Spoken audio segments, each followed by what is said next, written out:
Welcome to Pax Britannica. Season 2, Episode 71, The Providence of God.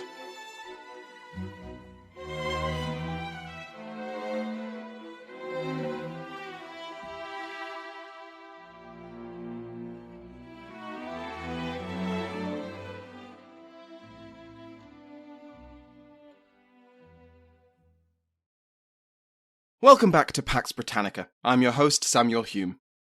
Thank you to my Patreon House of Lords who help keep the podcast going and who have been joined by the Earl of Hereford, Jim Hopkins, and Baron Slars. There's also been some elevations. Daryl Parker is now the Marquess of Buckingham. Thank you to all three of you. Like all of our patrons, they can now listen to this episode and every other episode ad-free. Go to patreon.com/Pax Britannica to find out more. We left off last week with Pride's Purge, when Colonel Thomas Pride cordoned off the Houses of Parliament and expelled or arrested any MP who was hostile to the army or in favour of a treaty with King Charles. This left the so-called Rump Parliament. Many of the top officers in the army, not to mention the rank-and-file soldiers, were determined to bring the king to trial. Events will move very quickly from here on, and less than 2 months after the army seizes power in Pride's Purge, Charles I will be dead. Christopher Hill, like the proper Marxist historian that he was, made the very interesting point that in these events it was men of lower social stations that were driving things along. When Robert Hammond, Cromwell's cousin and the king's jailer, was replaced on the 21st of November, he was replaced by one Colonel Ewer, who had been a servant before the war. Colonel Thomas Harrison, who will soon move the king to Windsor Castle, was the son of a butcher.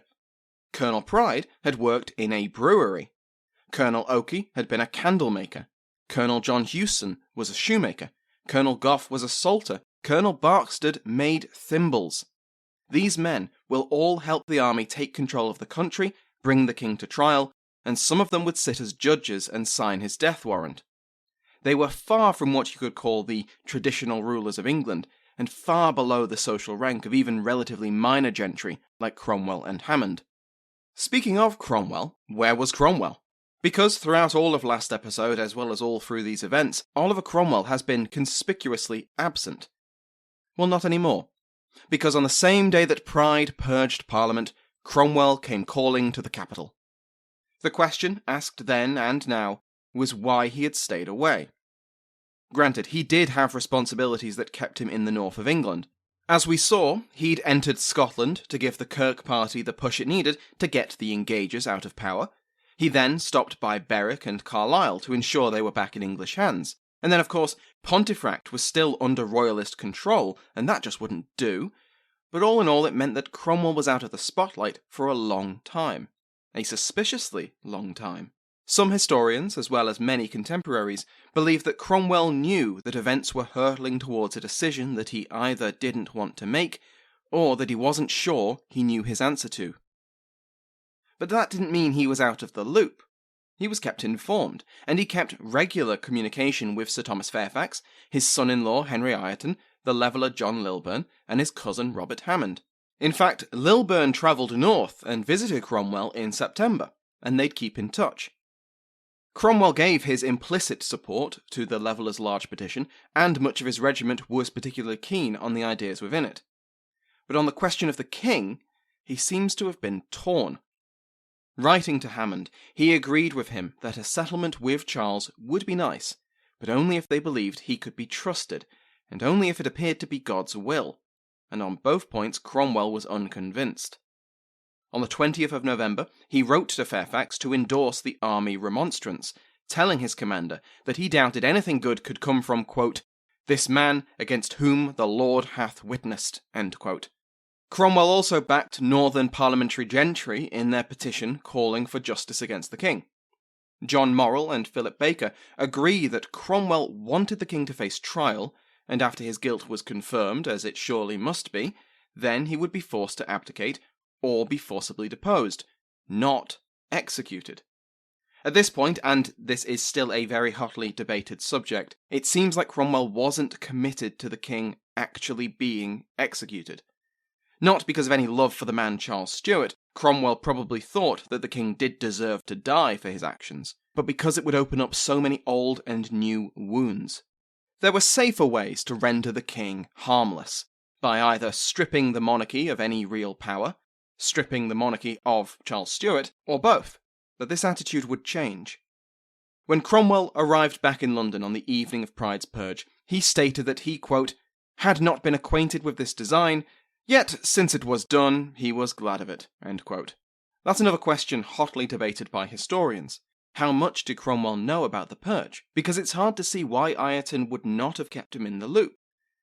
Our knowledge of Cromwell's views in this period is frustratingly limited, because so few of his letters and papers around this time survive. The stage was now set for the king to be put on trial.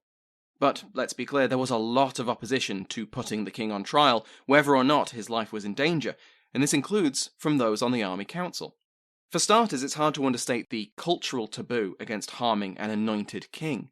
He was chosen by God, after all, and the scripture was very clear that monarchs should not be harmed. And if there's one thing the officers of the New Model Army took very seriously, it was the Bible. There were also practical considerations, because the army wasn't blind to the fact that many people in London and across the kingdom supported a negotiated settlement with Charles. Pride's Purge had removed anyone who favoured compromise with the king from the Commons, but it hadn't touched the Lords. And the House of Lords was very much against both the Purge and any idea of putting the king on trial. If the sovereign was not sacrosanct, where would that leave them? The Presbyterian ministers in London also railed against the army, the purge, and any suggestion that the king could be put on trial. They had an easy angle of attack in that many of the officers of the New Model Army had sworn to the Solemn League and Covenant, which included an oath to protect the king's person and position. This was an oath to God, and to go against it could only lead to dire consequences. Now, so far, these opponents aren't too surprising for the army. The general population, who just wanted peace and who had not borne the brunt of Charles's duplicity like they had. The House of Lords, who were a reactionary anchor.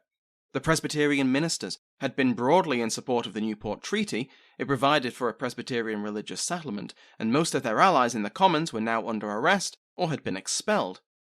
Their preference for half measures was well known. But what is interesting and surprising, at least to me, is that the Levellers also opposed putting the king on trial. For Lilburne and his friends, it was a question of legitimacy and of precedence. In the current circumstances, if the army acted on its own authority, never mind the rump of the Parliament, it would only lead to the army ruling the kingdom. If there was one thing the Levellers really weren't in favour of, it was government by the sword. There was a general suspicion of the army from the Levellers, who were getting more and more concerned about the army's tendency to resort to force to get their way. The March on London and the Purge of Parliament was just the latest. Plus, there were lingering doubts about the fate of Rainsborough, the martyr of the Leveller cause. Had counter-revolutionaries among the grandees conspired to see him dead? That said, the Levellers were in favour of the king facing justice, but it had to be done by a government which represented the people. The agreement of the people had to be implemented first. Only a new constitutional order could put the king on trial. The army, running roughshod over the civilian government, was not at all what they wanted. Speaking of the army running roughshod, on the 8th of December, Fairfax sent more troops into the City of London, with orders to seize the parliamentary treasury and distribute the full amount of outstanding wages still due to his men. Remember when that was all that the army wanted? To be paid? This is why you make sure to pay the men with guns. Anyway, to make sure that this redistribution of wealth went off without any problems, the soldiers brought along the big guns. Literally, several pieces of artillery were wheeled into place, aimed at key positions. On the same day, soldiers quartered in St. Paul's Cathedral built bonfires to keep themselves warm in the winter weather, and they carved up the pews and furniture throughout the cathedral, piling it into the centre before setting it all alight. If you know the history of London, you might recall that the current St. Paul's Cathedral was rebuilt after it burnt down in a fire. Somehow it wasn't this one. The Great Fire of London, which will claim it, was still a decade and a half away. By the 11th of December, a new agreement of the people was drafted after discussions between Ireton and his fellow officers, and John Lilburne and other leading levellers. This was the Committee of 16 I mentioned last week, which was made up of equal parts army officers, levellers, civilian independents, and sympathetic MPs. They'd been working on this since mid-November, although their meetings were probably postponed while the army officers were otherwise occupied orchestrating a coup, but by the 11th they were ready. Gentles sums up the feeling on the committee, quote, "All the participants seemed to share the conviction that they were taking part in deliberations of the greatest historical importance. They believed that Providence had handed them an unrepeatable opportunity to shape the political and spiritual destiny of their country." End quote. The new agreement said the following. For starters, it worked on the assumption that both the monarchy and the House of Lords were either abolished or non-entities easily ignored. The present Parliament, what was left of it, would be dissolved before April 1649, and future Parliaments would be elected on new constituencies which better represented the spread of population. The right to vote would be vastly expanded, though not to the extent of universal male suffrage. Male householders were to get the vote, if they signed the agreement. Royalists, servants, wage labourers, and the very poor were to be denied it. Parliament would be elected biennially, so every 2 years, and when Parliament was not in session, a Council of State would govern. This executive was appointed by and responsible to Parliament. Central to the new agreement was its definition of rights. Military conscription was to be forbidden. There would be an amnesty for actions taken during the Civil War. There was to be equality before the law, disregarding social status or rank. Extrajudicial punishments, as in those not described in statute law, were abolished. There would be guaranteed freedom of commerce, trial by jury, a maximum interest rate of 6% a year, and the abolition of all excise taxes, tithes, imprisonment for outstanding debt, and this was big, capital punishment was abolished for all crimes except murder. Serious compromise can be found in the agreement's point on religious toleration. It confirmed that Parliament had no right to enforce religious practice, and there would be religious freedom for all, but with the very notable exceptions of Anglicans and Catholics. This enshrined independency into the Constitution, and added protections against the return of popery, and what Puritans feared was popery. To prevent a counter-revolution, to stop royalists from simply voting their way back into power and restoring the monarchy, anyone who had supported the king was denied a vote for 7 years, even if they otherwise met the requirements. Anyone who opposed this new constitution was to be permanently denied the vote. This agreement of the people was then presented to the wider Army Council, and from here the renewed alliance between the levellers and the army began to break down. The Army Council took the agreement, thanked the committee, and considered it a first draft to be debated and amended. Lilburne believed that they had presented not a rough first draft, but a fully fledged constitution, and he was deeply offended and angered that the army once again appeared to be running roughshod over the desires of civilians. The levellers walked out, and on the 15th, Lilburne would publish, anonymously, his version of the agreement, Foundations of Freedom, or an Agreement of the People, and claimed that this was the version which the Committee of 16 had agreed, a claim which historian Francis Henderson believes was accurate. The Army Council will continue tinkering with the agreement into the new year, and once again a conflict was brewing between levellers both in the army and on the streets and the grandees. On the 12th of December, Parliament reconvened, and a further 9 MPs were blocked from entering the Commons by waiting soldiers. Many of the MPs arrested the previous week were now released, though they were still prevented from returning to Parliament. Between 30 and 40 were still imprisoned in St James's Palace, and 4 were charged with treason for inviting the Engager invasion. These were William the Conqueror Waller, Edward Massey, Lionel Capley, and Sir John Clotworthy. The following day, Parliament annulled the Treaty of Newport and reinstated the Vote of No Addresses, which the peace faction had successfully repealed earlier in the year. Now the weak Peace of Newport was dead, and no one could negotiate with the king to make another one. the immediate crisis had passed. MPs looked around the House and noticed there was a bit of an echo.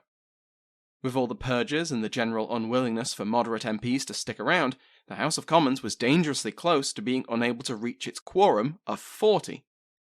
If a bad cold took out a few MPs, Parliament would effectively be unable to govern. So with the safeguard of the vote of no addresses restored, many of those who had been arrested or excluded in the purge were permitted to return and invited to take their seats. Meanwhile, the army was getting ready for its day in court. Cromwell made a visit to Windsor Castle, where he met with his old battlefield opponent, the Duke of Hamilton. Hamilton had been brought here after surrendering in August, and now Cromwell arrived to have a little chat. His objective was to secure from Hamilton a confession. Not of Hamilton's own crimes. He'd marched an army into England. There was no doubt that he'd waged war against the kingdom. No, Cromwell wanted the names of his conspirators, his allies, the men within England who had encouraged Hamilton and the Engagers to invade. Of course, at the top of that list of suspects was Charles. There was no way that Hamilton had invaded England to restore the king without that king giving his agreement. Rather like with Hamilton's guilt, Charles's was clear as day, but if Hamilton could be turned, it would make the rest of this unprecedented process so much easier. But, for all his faults, Hamilton refused to betray his monarch. Cromwell left empty-handed. Hamilton was soon to gain a neighbour, because the next day, the 15th of December, the Council of the Army ordered that the king be transported from Hurst Castle to their headquarters at Windsor. In preparation for this most important prisoner, all other prisoners held in the Tower cells were transferred elsewhere, except Hamilton. Charles's convoy set off immediately. He would be in Windsor Castle in just over a week. On the 17th of December, the Army Council warned London Presbyterian ministers to stop preaching against the army and its purge of Parliament. Cromwell and Ireton visited many of these ministers personally to threaten them, and they ordered several more regiments into the city. The London Common Council, which had just a few months earlier petitioned Parliament to come to terms with the king, now attempted to curry favour with the soldiers. They presented a gift of 100 barrels of beer and 2 cartloads of bread, cheese and butter. Ian Gentles notes that this did not impress the officers, who still viewed the council with hostility. As much as I imagine the rank and file were happy accepting the peace offering, the Army Council was not. On the 21st, the elections for the council were rigged to specifically exclude royalists, Presbyterians, and anyone who had signed a petition calling for the king to be brought to London. Unsurprisingly, this led to a council which was dominated by councillors who firmly backed the army. The new model army was ascendant. Soldiers were on every street corner, they guarded a House of Commons which was dominated by their allies, and the London Common Council was now theirs too. Power was concentrated firmly in their hands. What were they going to do with it?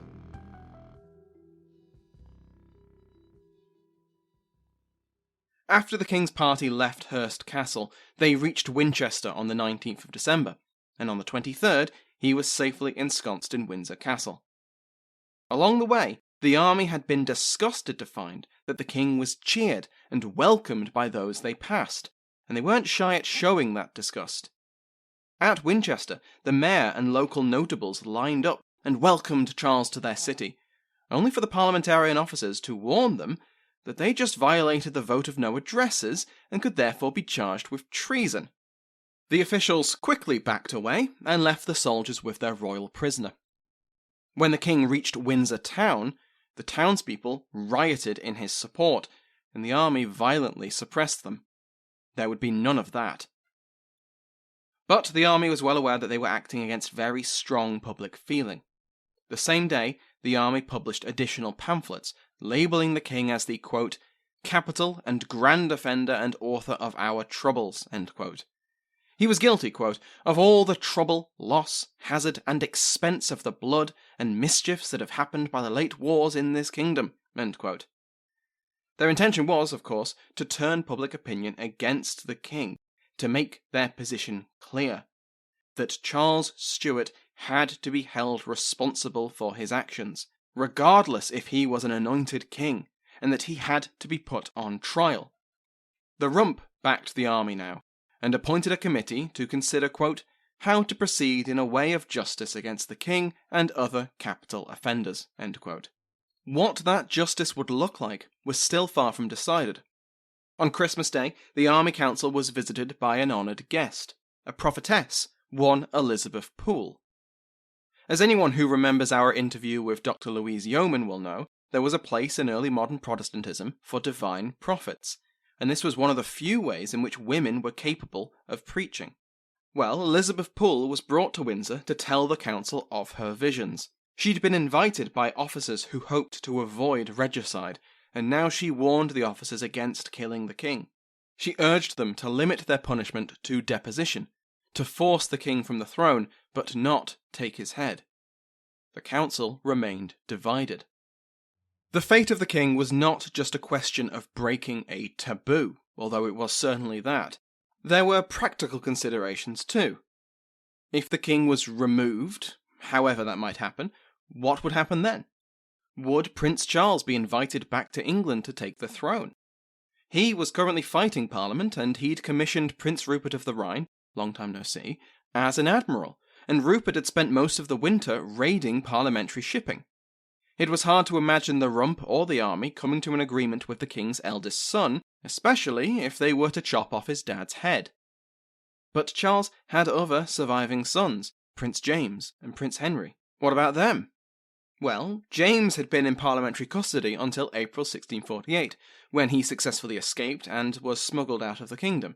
But Prince Henry, Charles's youngest surviving son, was only 8 years old, and still held by Parliament. He was young enough to be suitably malleable. He could be raised without the interference of his Catholic mother, and he'd be the perfect figurehead for a powerless constitutional monarchy. But that would mean bypassing his 2 older brothers, so there'd always be a problem of legitimacy. That raised another question. Did they need a king at all? What if God's judgment had not fallen on the person of the monarch, but on the monarchy itself? On the 26th of December, Cromwell spoke in the Rump Commons, and he made sure to be ambiguously threatening, quote, if any man whatsoever had carried on this design of deposing the king and disinheriting his posterity, or if any man had yet such a design, he should be the greatest traitor and rebel in the world. But since the providence of God hath cast this upon us, I cannot but submit to providence, though I am not yet provided to give you my advice. End quote. The following day, the majesty which surrounded the king started to be stripped away. All court ceremonies and honours which still accompanied Charles's day-to-day life were banned. Visitors were no longer to kneel to him, and his staff of servants were cut to the bone. One of these men had been recommended to the king by the Earl of Denbigh, and as he said his goodbyes, Charles asked him to tell his former master that he wished he had taken his advice. That advice had been to accept the Newcastle propositions back in 1646.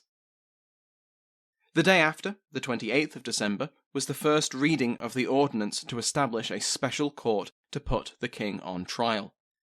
The ordinance explicitly refers to the need for a trial in order to spare England from foreign invasions based on his invitation to the Scottish Engagers. On the 29th, the second reading passed just as easily. On the 1st of January 1649, the ordinance passed its third reading, and so it went up to the House of Lords for their approval.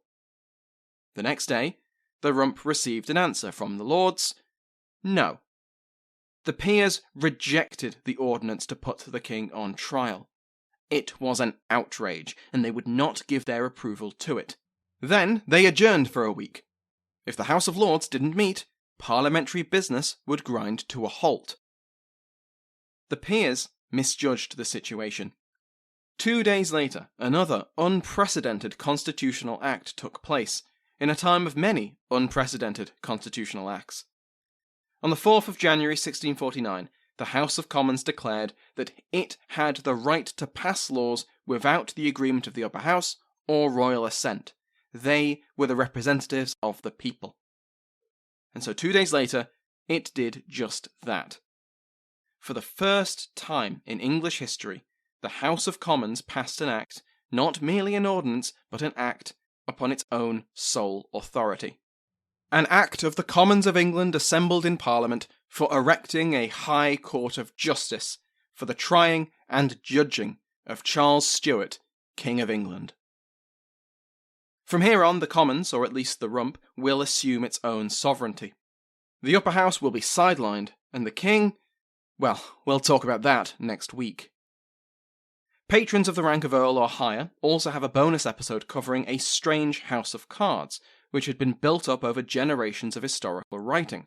The so-called Denby Mission, long seen as the final attempt by Oliver Cromwell and the army to come to terms with the king and avoid a trial. It was a secret olive branch that was rejected out of hand by the stubborn and arrogant Charles, and so he set himself on the path to the executioner's block. As this bonus episode covers, I call it a house of cards because, despite generations of historians taking its existence for granted, it was pointed out not too long ago that there's basically no evidence for it. It's an interesting example of how we can still learn more about even the most well-known events. Thank you to my House of Lords, including Mike Sanders, the King's Favourite, the Duke of Ormond, Brendan Bonner, Brent Sitz, Marquis of Queensberry, and Eli Cohen, Earl of Dartmouth. You can join their ranks and receive ad-free episodes by going to patreon.com/Pax Britannica. Remember that you can join the mailing list to be notified about new episodes and news about the show by going to the link in the description. For other great podcasts on the Airwave Network, check out airwavemedia.com. Thank you to Sounds Like an Earful for the interval music in today's episode, to my entire House of Lords, and to you for listening.